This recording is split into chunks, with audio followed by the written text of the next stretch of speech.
Positive study point में एक फिर से आपको स्वागत है। आज हम देखने वाले हैं राष्ट्रीय शिक्षा नीति 2020 से संबंधित सभी महत्वपूर्ण प्रश्न। हर एक प्रश्न को हम जो है एक्स्ट्रा फैक्ट के साथ करेंगे और हर एक प्रश्न आपके लिए बहुत महत्वपूर्ण होने वाला है, इसलिए वीडियो लास्ट तक जरूर देखना। और इस वीडियो का अगर आप PDF चाहते हो, हर एक प्रश्न का PDF चाहते हो डाउनलोड करना, तो आप डिस्क्रिप्शन में लिंक है, वहाँ से डाउनलोड कर सकते हो, जो कि बिल्कुल फ्री ऑफ कॉस्ट है। तो चलिए शुरू करते हैं। शुरू करने से पहले अगर आपने अभी तक चैनल पर सब्सक्राइब नहीं किया हो, चैनल सब्सक्राइब कर लो, बेल आइकन दबा करके ऑल नोटिफिकेशन सेलेक्ट कर लो, जिससे कि हर नए वीडियो का नोटिफिकेशन आपको समय से प्राप्त हो जाए। तो चलिए शुरू करते हैं। आज का पहला क्वेश्चन होगा, भारत की पहली शिक्षा नीति कब बनाई गई थी? तो बहुत इंपॉर्टेंट क्वेश्चन है, बताना है कि भारत की पहली शिक्षा नीति जो है यह कब बनाई गई थी। तो यह जो बनाई गई थी सन 1986 में बनाई गई थी। ऑप्शन ए सी आंसर हो जाएगा। सन 1986 में भारत की पहली शिक्षा नीति के निर्माण हुआ था, ठीक है। और इस शिक्षा नीति में जो है सन 1992 में बदलाव किया गया था। सन 1992 में जो है कुछ बदलाव किया गया था। और जो यह शिक्षा नीति जो है 34 वर्ष पुरानी हो गई थी। कितने वर्ष? 34 वर्ष जो है यह शिक्षा नीति पुरानी हो गई थी, इसलिए जो है इस शिक्षा नीति को अब जो है कुछ बदलाव करना जरूरी था, इसलिए नई शिक्षा नीति लाया गया। अब नई शिक्षा नीति, राष्ट्रीय शिक्षा नीति 2020 जो है अब जो है लाया गया है। इसी के स्थान पर नई शिक्षा नीति लाई गई है। चलते हैं अगले प्रश्न पे।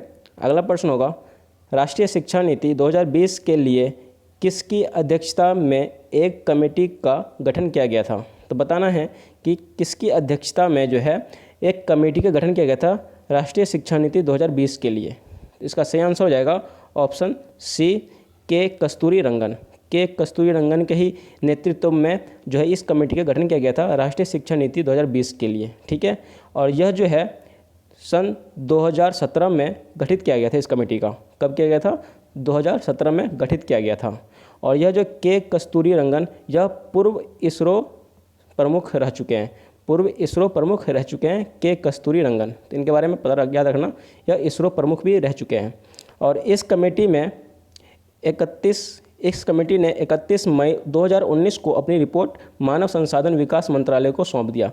किसको? मानव संसाधन विकास मंत्रालय। मानव संसाधन विकास मंत्रालय का नाम बदल के अब जो है शिक्षा मंत्रालय कर दिया गया है। तो यह भी याद रखना, इसमें भी क्वेश्चन है, आगे हम पढ़ेंगे। मानव संसाधन विकास मंत्रालय को अब शिक्षा मंत्रालय कर दिया गया, नाम बदल कर शिक्षा मंत्रालय कर दिया गया है। तो ठीक है, अगला प्रश्न देखते हैं। नई शिक्षा नीति के माध्यम से स्कूली शिक्षा के किस प्रारूप को समाप्त कर दिया गया है? तो बताना है कि नई शिक्षा नीति के माध्यम से जो है स्कूली शिक्षा के किस प्रारूप को समाप्त कर दिया गया है। तो इसमें जो है ऑप्शन सी सही आंसर हो जाएगा। 10+2 को समाप्त कर दिया है। पहले 10+2 हुआ करता था, उसके जगह पे अब जो है 5+3+3+4 प्रारूप का अनुसार कार्य किया जाएगा, ठीक है। अब किस प्रारूप में? 5+3+3+4 का। तो इस प्रारूप में अब काम होगा, ठीक है। 10+2 पहले होता था कि 10वीं + 2 यानी कि 12वीं। तो इस प्रारूप को जो है अब ख़त्म कर दिया गया है। अब नई प्रारूप जो है 5+3+3+4, ठीक है। ये प्रारूप से अनुसार अब जो है कार्य होगा। अगला प्रश्न देखते हैं। प्रथम 5 वर्ष की शिक्षा नियम में से किस स्टेज के अंतर्गत रखा गया है?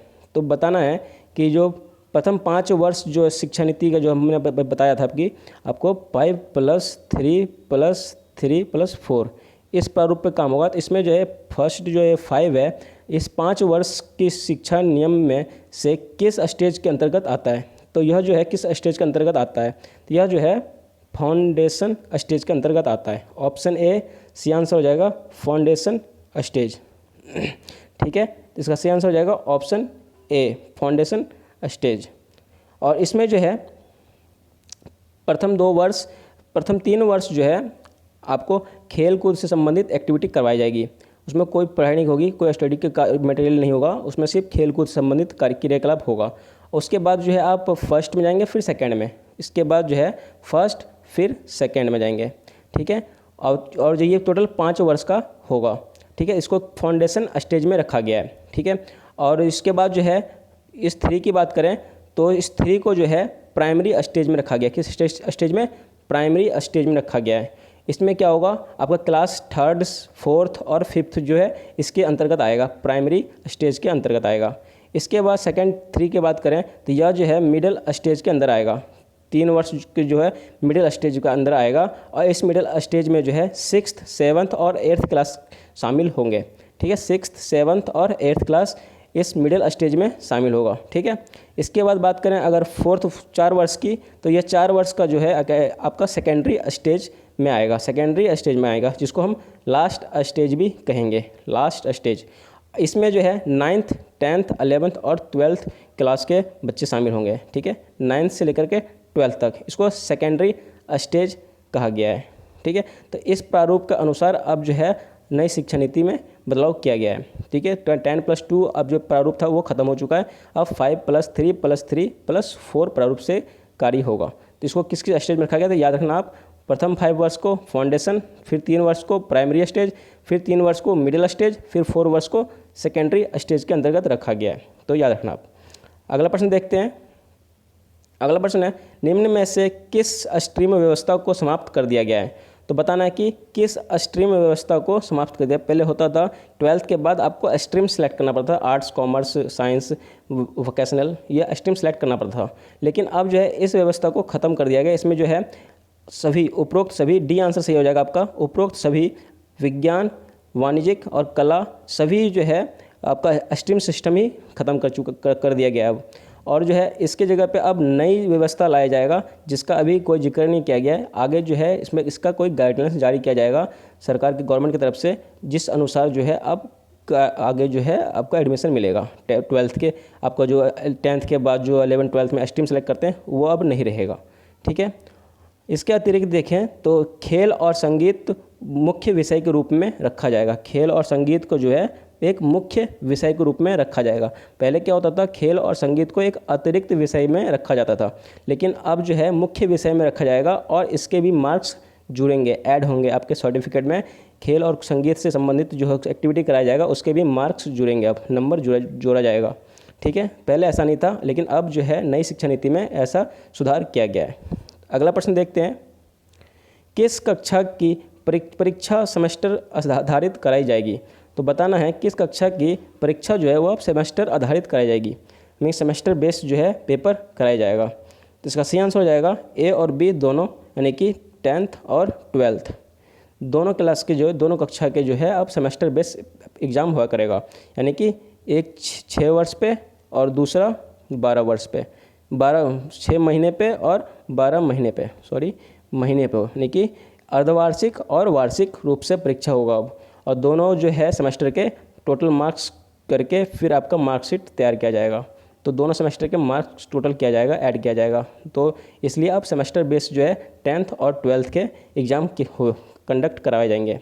ठीक है, लेकिन आप ये सोचिएगा मत कि इस जो बोर्ड के एग्ज़ाम थे वो अब ख़त्म कर दिया गया है। तो बोर्ड तो रहेगा ही, 10th में भी और 12th में भी बोर्ड एग्ज़ाम तो रहेगा ही, लेकिन बस सेमेस्टर बेस अब हो जाएगा। एक तो 6 महीने पे होगा, एक 12 महीने पे एग्ज़ाम होगा, और दोनों के एग्ज़ाम जोड़ करके आपका मार्कशीट तैयार किया जाएगा।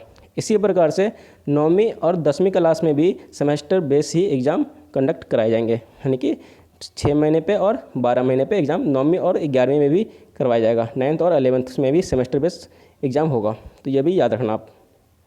अगला प्रश्न है, ग्रेजुएशन को कुल कितने भागों में बांटा गया है। तो ग्रेजुएशन को कुल कितने भागों में बांटा गया है यह बताना है। तो इसका सही आंसर हो जाएगा ऑप्शन बी 4। ग्रेजुएशन को कुल 4 भागों में बांटा गया है। पहले 3 साल का ग्रेजुएशन होता था, अब जो है 4 साल का हो जाएगा। 3 साल का हटा करके अब 4 साल का ग्रेजुएशन कर दिया गया है। ठीक है, इसमें जो है किस प्रकार का ग्रेजुएशन होगा आपका। तो प्रथम वर्ष में जो है अगर आप, जैसे पहले क्या होता था कि अब 3 साल का ग्रेजुएशन होता था, और उसमें अगर आप 1 साल या 2 साल करके अगर छोड़ देते थे तो आपको वो कोई भी काउंट नहीं होता था, यानी कि आपको सर्टिफिकेट या डिग्री नहीं मिलता था। लेकिन अब जो है चेंज करके अब हर वर्ष में आपको, अगर आप 1 साल करो, या जैसे आपको एग्जांपल ले लो, एक बीए आप कर रहे हो, बीए अगर 1 साल या 2 साल आपने कर चुके हो और फिर जाकर के आप छोड़ दियो पढ़ाई, स्टडी छोड़ दियो वहाँ से, तो आपका वो जो ईयर जो है वो वेस्ट नहीं जाएगा, उसको भी आपको कुछ ना कुछ बेनिफिट मिल जाएगा। तो इसमें से किस प्रकार से यह किया गया है व्यवस्था, तो इसमें देख लीजिए आप। अगर आप 1 वर्ष में अगर कंप्लीट 1 वर्ष पढ़ के छोड़ रहे हो आप, तो आपको सर्टिफिकेट मिल जाएगा। ठीक है, अगर आप 2 वर्ष पढ़ के छोड़ रहे हो तो आपको डिप्लोमा दे दिया जाएगा। अगर आप 3 वर्ष कंप्लीट कर रहे हो, 3 वर्ष आप कॉलेज करके फिर छोड़ रहे हो, तो आपको एक डिग्री मिल जाएगा 3 वर्ष का। ठीक है, अगर आप 4 वर्ष कर लेते हो कंप्लीट तो डिग्री प्लस रिसर्च सर्टिफिकेट मिल जाएगा आपको, डिग्री और प्लस रिसर्च सर्टिफिकेट, जो कि एक किसी सब्जेक्ट पे आप रिसर्च कर चुके हो। जैसे कि आप 3 वर्ष कंप्लीट कर जाओगे और चौथे वर्ष में जाओगे तो आपको एक पर्टिकुलर सब्जेक्ट में आपको स्पेशलिस्ट बनाया जाएगा, ठीक है, उसी को रिसर्च सर्टिफिकेट उसका मिलेगा आपको फिर। तो इसलिए अब जो है बच्चों का ईयर कोई भी वेस्ट नहीं जाएगा। जैसे कि अगर आप 1 साल या 2 साल ये पढ़ अगर छोड़ रहे हो, कॉलेज करके छोड़ रहे हो, तो आपको सर्टिफिकेट, डिप्लोमा, जो भी आपको जिस ईयर वाइज जो आपको डिग्री मिल जाएगा, आपको कुछ ना कुछ बेनिफिट मिल जाएगा आपको, ठीक है। तो यह सिस्टम अब नया सिस्टम लाया गया है। पहले जो था 3 वर्ष का था आपका कॉलेज, अगर आपने बीच में छोड़ रहे हो तो आपको उस सब का जो है कुछ भी काउंट नहीं किया जाएगा, यानी कि आपको सर्टिफिकेट या डिग्री नहीं मिलता है, ठीक है। लेकिन अब जो है कुछ ना कुछ आपको लेकर ही जाओगे। तो यह जो है नया सिस्टम लाया गया है अब ग्रेजुएशन में, ठीक है। इसके अलावा अगर पहले क्या था कि 12वीं के बाद आपका जितना परसेंटेज बनता था 12th में, उसके हिसाब से आपको कॉलेज मिलते थे, आपको एडमिशन आगे मिलता था कॉलेज उसमें, ठीक है, कट ऑफ के बेस पे। तो लेकिन अब जो है इस सिस्टम को बदल करके अब जो है कॉमन एलिजिबिलिटी टेस्ट जो है कंडक्ट करवाया जाएगा। अगर 12th पास करने के बाद एक CET का टेस्ट देना पड़ेगा आपको, कॉमन एलिजिबिलिटी टेस्ट, और जो यह टेस्ट जो है राष्ट्रीय परीक्षा एजेंसी के द्वारा कंडक्ट करवाया जाएगा, राष्ट्रीय परीक्षा एजेंसी के द्वारा कंडक्ट करवाया जाएगा ये कॉमन एलिजिबिलिटी टेस्ट। और इसमें जो आपका मार्क्स आएगा और 12th में जो आपका मार्क्स बनाए टोटल करके फिर आपका कट ऑफ आपको एडमिशन दिया जाएगा कॉलेज में, ठीक है। तो अब ये नया सिस्टम लाया गया है, CET टेस्ट लिया जाएगा 12th के बाद, तब आपको किसी कॉलेज में एडमिशन मिलेगा, ठीक है। तो याद रखना आप ये सिस्टम भी। अगला प्रश्न है, यदि एक कोर्स के दौरान कोई अन्य कोर्स करना हो तो इस पद्धति को क्या कहा जाएगा। अब जो है सिस्टम बदल दिया गया है। अब जैसे आप कोई भी कोर्स कर रहे हो, जैसे BA कर रहे हो आप, ठीक है, और 1 साल करने के बाद अगर आपको किसी और कोर्स को करना हो, जैसे कि BA 1 साल कर लिया आपने या 2 साल कर लिए, और फिर जो है आपको ITI करना हो बीच में ही, तो आप जो है इसको BA को जो है ब्रेक कर दोगे, वहीं पे आप रोक दोगे, ठीक है। वहीं पर रोक करके आप जो है 2 साल का ITI अपना कंप्लीट करने के बाद फिर से आप BA को रिज्यूम कर सकते हो वहीं से ही जहाँ से आपने छोड़ा था। जैसे एक साल कंप्लीट कर लेता फर्स्ट ईयर, तो आप जो है ITI करने के बाद सेकेंड ईयर में आकर दोबारा से आप एडमिशन ले सकते हो BA में, ठीक है। तो इस व्यवस्था को, इस पद्धति को अब जो है क्या नाम दिया गया है, तो multi entry and multi exit, यानी कि ऑप्शन D सही आंसर हो जाएगा, A और B दोनों।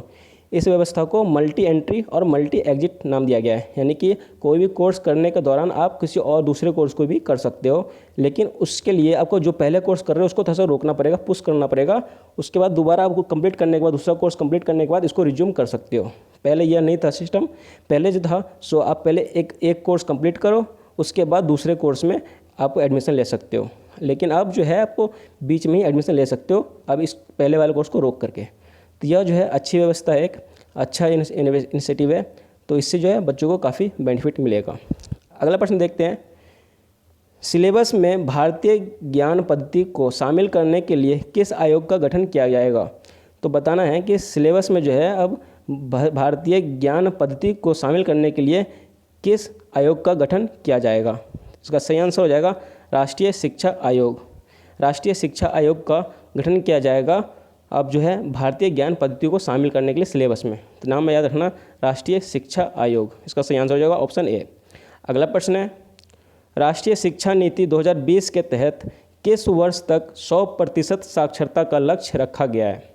तो बताना है कि राष्ट्रीय शिक्षा नीति 2020 के तहत जो है किस वर्ष तक 100% साक्षरता, यानी कि सब पढ़े लिखे होंगे पूरे भारत में। तो यह जो है लक्ष्य कब तक रखा गया है, 2030 तक। ऑप्शन B सही आंसर हो जाएगा, 2030 तक का यह लक्ष्य है, ठीक है। इसके तहत जो आपके युवा वर्ग हैं और जो वयस्क वर्ग हैं सबको शिक्षित किया जाएगा 2030 तक इस नीति के तहत, ठीक है। तो याद रखना 2030 इसका सही आंसर हो जाएगा। इसका नाम जो है, इस जो ये व्यवस्था लाया गया है, इसका नाम जो है एजुकेशन फॉर ऑल रखा गया है। क्या रखा गया है, एजुकेशन फॉर ऑल। अगला प्रश्न देखते हैं। अगला प्रश्न हो जाएगा, GDP का कुल कितना प्रतिशत शिक्षा पर खर्च करने का लक्ष्य रखा गया है। तो बताना है कि GDP का कुल कितना खर्च जो है शिक्षा पर किया जाएगा। तो इसका जो है सही आंसर हो जाएगा ऑप्शन D 6%। 6% जो है GDP का शिक्षा पर खर्च किया जाएगा। इससे पहले जो है 4.5% शिक्षा पर खर्च किया जाता था। कितना, 4.5%। अब जो है 6% खर्च किया जाएगा। ठीक है, तो यह भी बदलाव अच्छा है, ज़्यादा से ज़्यादा अब खर्च शिक्षा पे किया जाएगा, तो 6% का सही आंसर हो जाएगा ऑप्शन डी। अगला प्रश्न देखते हैं, उच्च शिक्षण संस्थानों में कितने करोड़ सीट बढ़ाने का लक्ष्य रखा गया है। तो जो उच्च शिक्षण संस्थान है, जैसे कॉलेजेस हो गए, बड़े बड़े कॉलेजेस हो गए, उसमें जो है अब सीट बढ़ाया जाएगा। कितना सीट बढ़ाया जाएगा, तो इसका सही आंसर 3.5 करोड़, ऑप्शन बी सही आंसर होगा 3.5 करोड़। इतने सीट जो है अब बढ़ाया जाएगा, तो ऑप्शन बी सही आंसर हो जाएगा इसका। ठीक है, अगला प्रश्न देखते हैं हम। अगला प्रश्न होगा, भारत में किन भाषाओं के लिए राष्ट्रीय संस्थानों की स्थापना का लक्ष्य रखा गया है। तो बताना है कि भारत में जो है किन भाषाओं के लिए एक नई राष्ट्रीय संस्थानों की स्थापना की जाएगी। तो यह जो है पाली, फारसी और प्राकृतिक भाषाओं के लिए नई संस्थानों की स्थापना की जाएगी। तो इसका सही आंसर हो जाएगा ऑप्शन डी, उपरोक्त सभी। तो पाली भाषाओं के लिए जो है एक नई संस्थानों की व्यवस्था की जाएगी, तो उपरोक्त सभी इसका सही आंसर हो जाएगा। ठीक है, नाम याद रखना, पाली, फारसी और प्राकृतिक भाषाओं के लिए नई संस्थानों की स्थापना की जाएगी इस नई राष्ट्रीय शिक्षा नीति के तहत। अगला प्रश्न देखते हैं। क्वेश्चन जो है आपका डबल हो गया, 13 नंबर क्वेश्चन ये भी है, 13 नंबर क्वेश्चन ये, कोई बात नहीं, एक क्वेश्चन एक्स्ट्रा हो गया, अच्छा ही है। क्वेश्चन होगा आपका, डिजिटल लर्निंग के लिए किस फॉर्म का गठन किया जाएगा। तो बताना है कि डिजिटल लर्निंग के लिए किस फॉर्म का गठन किया जाएगा। इसका सही आंसर हो जाएगा national education technology form, option A right answer है। नेशनल एजुकेशन टेक्नोलॉजी फॉर्म का गठन किया जाएगा डिजिटल लर्निंग के लिए। ठीक है, तो इसमें जो है ऑप्शन ए का सही आंसर है। अगला प्रश्न है, मानव संसाधन विकास मंत्रालय का नाम बदलकर क्या रखा जाएगा। तो बताना है कि मानव संसाधन विकास मंत्रालय, जिसे हम MHRD कहते थे, MHRD का अब नाम बदल दिया जाएगा। तो नया नाम क्या होगा, शिक्षा मंत्रालय, ऑप्शन सी सही आंसर हो जाएगा, शिक्षा मंत्रालय नया नाम रखा जाएगा। तो दोस्तों उम्मीद करता हूँ वीडियो अच्छा लगा होगा, आपके काम का होगा, और अगर आपके काम का वीडियो था तो एक लाइक और शेयर जरूर करना दोस्तों के साथ। अगर आपने अभी चैनल पर सब्सक्राइब नहीं किया, चैनल सब्सक्राइब कर लो, बेल आइकन दबा करके ऑल नोटिफिकेशन सेलेक्ट कर लो, जिससे कि हर नए वीडियो का नोटिफिकेशन आपको समय से प्राप्त हो जाए। आज के लिए इतना ही, मिलते हैं अगले वीडियो में, तब तक मस्त होकर पढ़िए और अपने सपनों को पूरा कीजिए। जय हिंद, जय भारत।